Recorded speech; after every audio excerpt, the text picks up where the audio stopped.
Imagine looking down from space on the Earth's North Pole.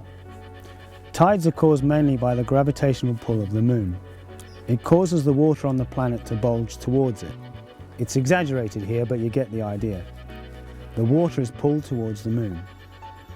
At this point, it's high water. At this other point, it's low water. However, the Earth rotates, so the level of the tide at these 2 points changes. At one point it falls, while it rises at the other.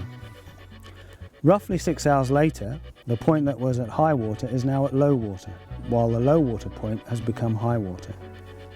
This tidal pattern, with 2 high waters every day, is the most common on the planet and is called semi-diurnal. This is how it looks graphically, but it does not apply everywhere. Because the Earth is not evenly covered with water, some places have just 1 high water a day, while others experience very mixed tides. So whenever you paddle anywhere that's affected by tide, and that's most of the world, you need to check the tide times. There are various sources of information. There's printed forms such as nautical almanacs or the small tide tables that you can buy, fishermen's tide tables. Or you can download and print off information from the internet, such as this. You can see the pattern that we talked about earlier.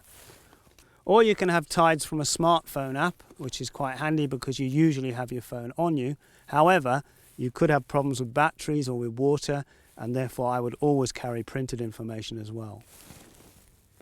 The key things we need are the times of high and low water and the tidal range, which is very important, so I better explain that. When the Sun, Moon and Earth line up, the gravitational pull on the Earth's oceans is greatest. It doesn't matter whether they line up like this when there's a new moon, or like this 14 days later when it's full moon. In either alignment, the bulge of water on the Earth's surface is greatest, so high water is at its highest and low water is at its lowest. The tidal range between the two is greatest. These are known as spring tides. The name has nothing to do with the season spring, but instead comes from an old Viking word. Between the 2 spring tides is a period when the Sun, Moon and Earth line up like this. These are known as neap tides. They occur when the Moon is waxing in this position and when it is waning in this position. At these points, the gravitational pull on the Earth's oceans is weakest, so the difference in height, the tidal range between high water and low water, is at its least at neaps.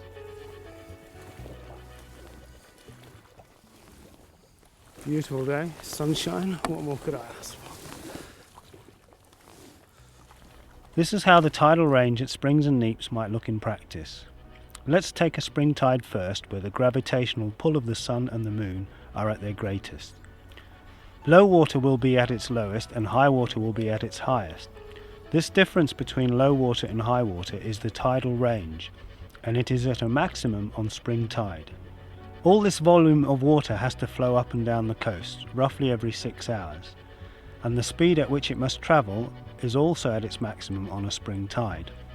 Maximum volume, maximum speed. Contrast this with neap tides when gravitational effects are at their weakest. Low water will be at its highest and high water will be at its lowest. This difference between low water and high water, the tidal range, is at a minimum on a neap tide. Because the smallest volume of water is flowing up and down the coast roughly every 6 hours, the speed at which it must travel is at its minimum on a neap tide. Minimum volume, minimum speed.